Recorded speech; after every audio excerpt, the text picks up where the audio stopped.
بسم اللہ الرحمن الرحیم اللہم صلی وسلم وبارک علی محمد اللہم ربی زدنی علما اللہم ربی زدنی علما رب اشرح لی صدری ویسر لی امری واحلل عقدۃ من لسانی یفقہوا قولی رب اغفر ورحم وانت خیر الراحمین۔ ہم نے اپنے 6 سبق جو ہیں وہ مکمل کر لیے ہوئے ہیں، 6 سبق ہمارے مکمل ہو چکے ہیں، اور ان 6 سبقوں کے اندر ہم نے جو پڑھا ہے زبر زیر پیش کے بارے میں، ایسا ہی ہے نا جی؟ اور 2 زبر 2 زیر 2 پیش جس کو ہم تنوین کہتے ہیں اس کے بارے میں پڑھا ہے۔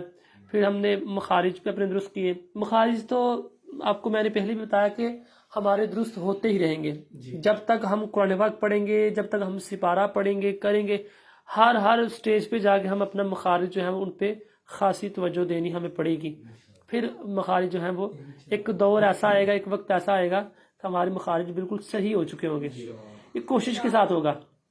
میں ایسا نہیں کر سکتا کہ ابھی آپ کو لے کے بیٹھوں اور جناب 8 بجے تک یا 9 بجے تک آپ کے مخارج سارے صحیح کرا دوں۔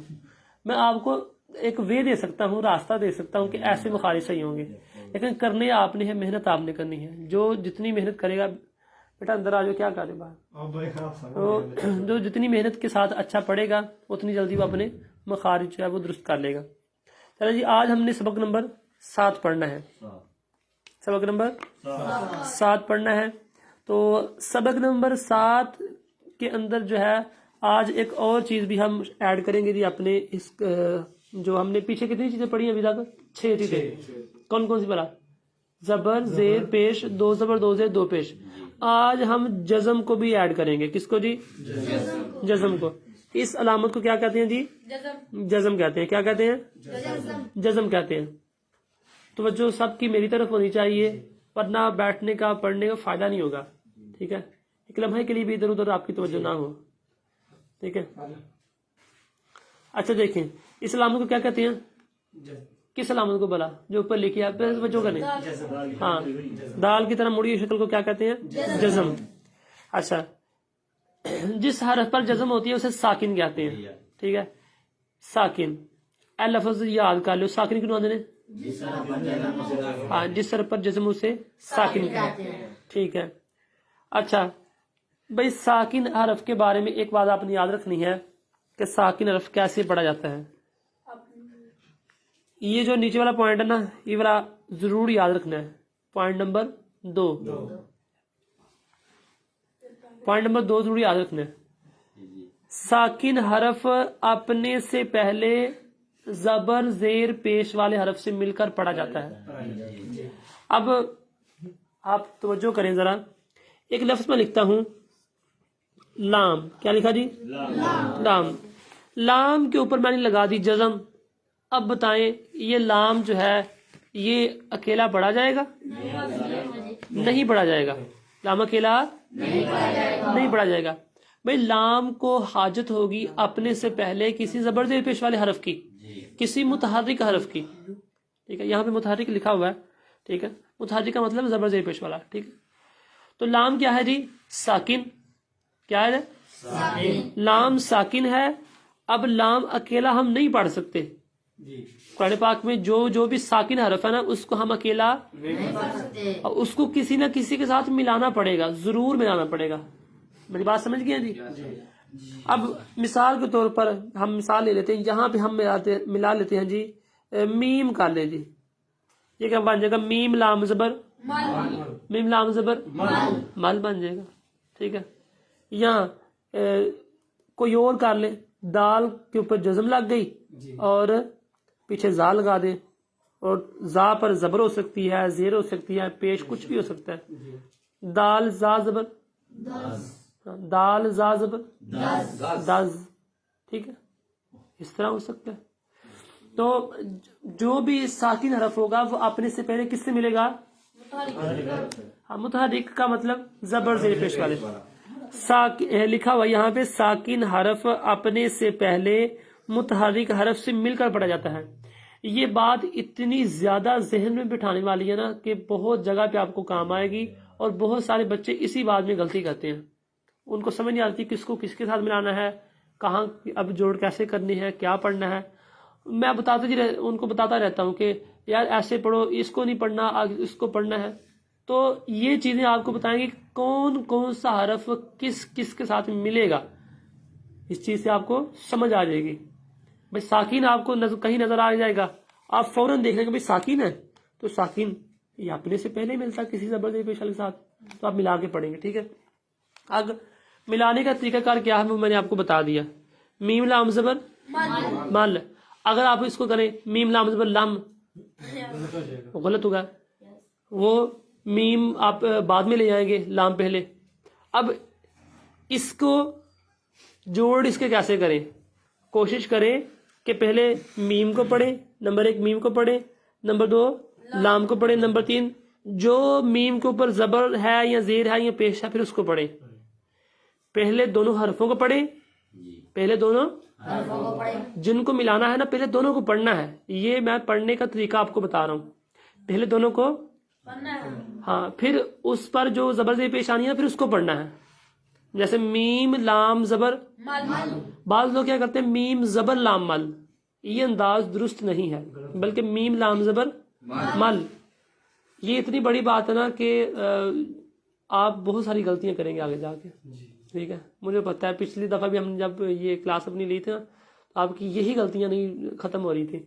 تو ان غلطیوں کو ضرور آپ نے دیکھنا ہے، درست کرنا ہے. ٹھیک ہے، چلیں جی. اب باقی یہ جو جزم کی بحث ہے یہ آگے مزید آئے گی. ٹھیک ہے، ابھی ہم اس کو یہاں پہ چھوڑ دیتے ہیں جی، آگے پہ دیکھتے ہیں. بس اتنی بات آپ یاد رکھ لیں کہ جہاں پہ ساکن حرف آئے گا وہ اپنے سے پہلے زبر زیر پیش والے حرف سے مل کر پڑھا جائے. اچھا، آگے ہے بھائی کون کون سا حرف لمبا ہوتا ہے. لمبا کرنے کا قاعدہ، لمبا کرنے کے قاعدے، حروف کو لمبا کرنے کے قاعدے. سب سے پہلے آپ قرآن پاک میں ایک صورتحال دیکھیں بھائی، ایسا لفظ نظر آ رہے ہیں آپ کو کہ الف لکھی ہو اور الف سے پہلے کسی بھی حرف پر کیا ہو زبر. الف لکھی ہو اور الف سے پہلے کسی بھی حرف پر آپ قرآن پاک میں اگر زبر دیکھ لیتے ہیں تو وہ حرف لمبا ہو جائے گا، الف سے مل کر پڑھا جائے گا. دال الف زبر دا، بڑے. اگر پیچھے با ہو تو پھر با الف زبر نون ہو تو میم ہو تو ہم پڑھتے ہیں نا بیما زیلا، بیما وہی آ گیا نا. ایاکا، یا کا آ گیا نا، یا کا. ٹھیک ہے، چلیں جی آگے دیکھیں. یہ قاعدہ نمبر 1 ہو گیا. قاعدہ نمبر 1 اسے ہم بولتے ہیں الف مدہ. کیا بولتے ہیں جی؟ الف مدہ. آپ بول لیں الف لمبا کہہ لیں، الف لمبا کہہ لیں گے، زیادہ آپ کو آسانی کے ساتھ یاد رہے گا. الف لمبا کا قاعدہ ہے. یہ کیا قاعدہ ہے؟ قاعدہ کیا ہے؟ الف سے پہلے جب زبر آئے گی تو اس حرف کو ہم لمبا کریں گے. الف سے پہلے یہاں پہ لکھا ہوا دیکھیں، الف سے پہلے زبر ہو تو الف مدہ ہوگا. مدہ مطلب لمبا ہوگا. ٹھیک ہے، وہ حرف کیا ہوگا؟ لمبا ہوگا. الف سے پہلے جب زبر آتی ہے تو وہ حرف کیا ہوتا ہے؟ ہاں. قاعدہ نمبر 2 دیکھیں، لمبا کرنے کا قاعدہ نمبر 2. قاعدہ نمبر 2 کیا ہے جی؟ جب آپ قرآن پاک میں دیکھیں کہ یا ہے، یا کے اوپر جزم ہے، یا کے اوپر کیا ہے جی؟ جزم. یا کے اوپر جزم ہے اور یا سے پہلے کسی بھی حرف کے نیچے زیر آ رہی ہے. یا سے پہلے کسی حرف کے نیچے سوری، یا سے پہلے نہیں، یا ساکن سے پہلے. یا ہاں، یا کا ساکن ہونا ضروری ہے. اگر ایسے لکھا ہو کہ یا سے پہلے یا پہ جزم نہ ہو، خالی یا سے پہلے زیر آ رہی ہو تو یہ پھر یا پڑھی ہی نہیں جائے گی بھائی. ٹھیک ہے، ہاں پھر دال زیر دی ہوگا. لیکن جب یا کے اوپر جزم ہو، بولے یا کے اوپر کیا ہو؟ اور اس سے پہلے زیر ہو تو یہ حرف بھی لمبا ہوگا. اسے ہم کہتے ہیں یا مدہ. کیا کہتے ہیں جی؟ آپ آسانی کے لیے کہہ لیں یا لمبا. کیا کہنا جی؟ یا لمبا کہہ لیں. قاعدہ نمبر 3 دیکھیں، جب آپ دیکھیں کہیں بھی کہ واو کے اوپر جزم آ رہی ہے، واو کے اوپر کیا آ رہی ہے؟ واو کے اوپر مطلب واو ساکن ہے.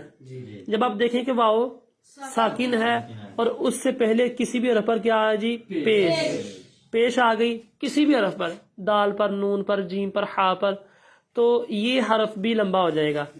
دال واو پیش دو، اسے ہم بولتے ہیں واو لمبا. اب واو مدہ بولتے ہیں لیکن واو لمبا بھی آپ کہہ سکتے ہیں.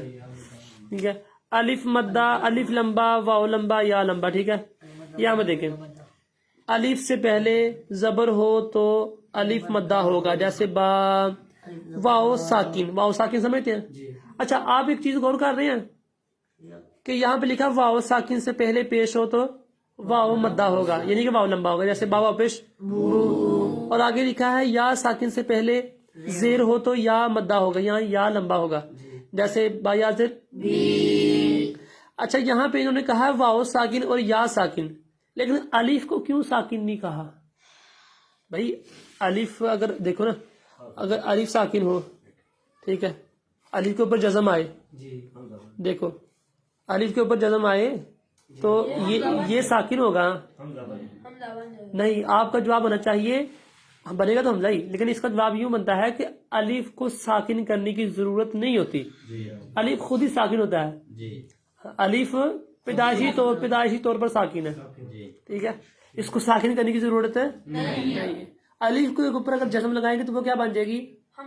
حمزہ بنے گی، پھر اس کا ہمیں جھٹکا دینا پڑے گا، وہ آگے ہم قاعدہ پڑھیں گے. ٹھیک ہے، تو یہ تین قاعدے ہیں. جب الف سے پہلے زبر آئے اس کو اس حرف کو لمبا کرتے ہیں، اور جہاں پہ یا کے اوپر جزم اس سے پہلے زیر ہو وہاں پہ حرف کو لمبا کرتے ہیں، اور جہاں پہ واو کے اوپر جزم اس سے پہلے پیش ہو وہاں پہ حرف کو لمبا کر کے پڑھتے ہیں. یہ تین قاعدے ہیں، یاد کر لیں. اچھا لمبا کرنا کتنا ہے، ذرا یہ بھی توجہ کریں. بھائی لمبا کرنا ہے، دیکھیں کم از کم 1 سیکنڈ تک. کتنا جی؟ 1 سیکنڈ تک. 1 سیکنڈ کیا ہوتا ہے جی؟ جیسے میں آپ کو بتاتا ہوں، دال الف زبر دا. آپ بس اتنا بھی لمبا کر دیں کہ اپنی انگلی کھڑی کرنے کی مقدار تک، یا آپ اپنی انگلی دیکھ رہے ہیں، اپنی انگلی ساری بند کریں، ایسے انگلی ساری بند کریں. اب جتنا ٹائم آپ کو یہ شہادت والی انگلی کھولنے میں لگتا ہے نا، آہستہ آہستہ، نہ تو سپیڈ سے کھولنی ہے اور نہ بالکل آہستہ آہستہ ایسے بھی نہیں کھولنی، بلکہ آرام سے. دال الف زبر دا، دال واو پیش دو، دال یا زیر دی. اتنا آپ اس کو لمبا کر دیں، یہ اس کی مقدار ہے. ٹھیک ہے، سمجھ آ گئی؟ آپ اس کو لمبا کر کے ضرور پڑھنا ہے. اگر آپ لمبا نہ کریں گے تو معنی چینج ہو سکتا ہے، آپ کی قرات کو نقصان پہنچ سکتا ہے. مثال کے طور پر ایک لفظ ہوتا ہے ربی، آباز رب یازر بی، ربی. یہاں یا مدہ ہو رہا نا، بولے نا یا لمبا ہو رہا کہ نہیں ہو رہا؟ ربی. ٹھیک ہے، اب یہاں پہ قاعدہ لگ رہا ہے کہ یا ساکن سے پہلے زیر آ رہی ہے، اس کو ہم لمبا کریں گے، ربی پڑھا. اگر آپ اس کو دیکھیں لمبا نہ کریں اور ایسے پڑھ دیں ربی، ہاں، تو اس کا مطلب بنتا ہے میرا رب، میرا رب. اور اس کا مطلب بنے گا خالی صرف رب. ٹھیک ہے، اوپر والے کا میرا رب اور نیچے والے کا رب. ٹھیک ہے، غلط ہو جائے گا نا، آپ کا نماز غلط ہو جائے گی اور آپ کا قرآن پاک غلط ہو جائے گا اور آپ حروف کو کھا جائیں گے. ٹھیک ہے، تو یاد رکھ لیں جہاں پہ لمبا کرنا ہے وہاں پہ ضروری ہے لمبا کرنا، انتہائی ضروری ہے. ٹھیک ہے، اور جہاں پہ نہیں کرنا وہاں پہ بالکل بھی نہیں کرنا. اب ہم دیکھتے ہیں یہاں پہ لکھا ہے کہ حروف مدہ کو ایک الف تک کھینچ کر پڑھیں. ٹھیک ہے، اچھا اس میں سے آپ نے یاد کیا کرنا ہے جی؟ یہ سب سے اہم بات کہ آپ نے یاد کیا رکھنا ہے. سب سے پہلی بات آپ نے یہ یاد رکھنی ہے کہ ساکن حرف اپنے سے پہلے زبر زیر پیش والے حرف سے مل کر پڑھا جاتا ہے. یہ بات یاد رکھنی ہے، نمبر 1. نمبر 2، الف مدہ کیا ہوتا ہے، واو مدہ کیا ہوتا ہے، یا مدہ کیا ہوتا ہے، یہ بات یاد رکھنی ہے. ٹھیک ہے، نمبر 3، اس کو کتنا لمبا کرتے ہیں یہ بھی آپ نے یاد رکھنا ہے. ٹھیک ہے، یہ 3 چیزیں آپ نے یاد رکھنی ہے. ٹھیک ہے، وہ میں نے تفصیل میں بتا دیا کہ کتنا لمبا کرتے ہیں، ان کو آپ نوٹ کر لیجیے گا، لکھ لیجیے گا، اور ہو سکے تو کل مجھے آپ نے پھر اس کو سنانا بھی ہے، ٹھیک ہے؟ اور ہم ابھی کچھ آگے سے تھوڑا سا پڑھ لیتے ہیں، ٹھیک ہے؟ ساری تختی اپنی اسی طرح جائے گی، لیکن کچھ پڑھیں گے تاکہ ہمارا پریکٹس ہو جائے ہماری، اور ہمیں پختہ پڑھنا آ جائے، ٹھیک ہے؟ شروع کرتے ہیں جی۔ بسم اللہ الرحمن الرحیم۔ لیکن لمبا کر کے پڑھیں گے۔ با الف زبر با، با واو پیش بو، با یا زیر بی، با بو بی۔ یہ قرآن پاک میں جہاں بھی آئے اس طرح کی چیزیں، الف لمبا واو لمبا، آپ نے ضرور وہاں پہ لمبا کر کے پڑھنا ہے۔ ایسے آگے تا الف زبر تا، تا واو پیش تو، تا یا زیر تی، تا تو تی۔ ایک بات پہ آپ توجہ کر رہے ہیں کہ نہیں کر رہے؟ مخارج پہ تا، اس کو اگر آپ موٹا پڑھیں تو غلط ہو جائے گا، مخارج پہ بالخصوص توجہ رکھنی ہے، ٹھیک ہے؟ آگے زبان تھوڑی سی باہر نکال کے، زبان کا سرا سا الف زبر سا، سا واو پیش سو، ہاں آپ میں سے کیا کریں، سا واو پیش سو، پیش سو نہیں کہنا، پیش رک جانا ہے، رک رک کے پڑھیں، آہستہ آہستہ پڑھیں نا۔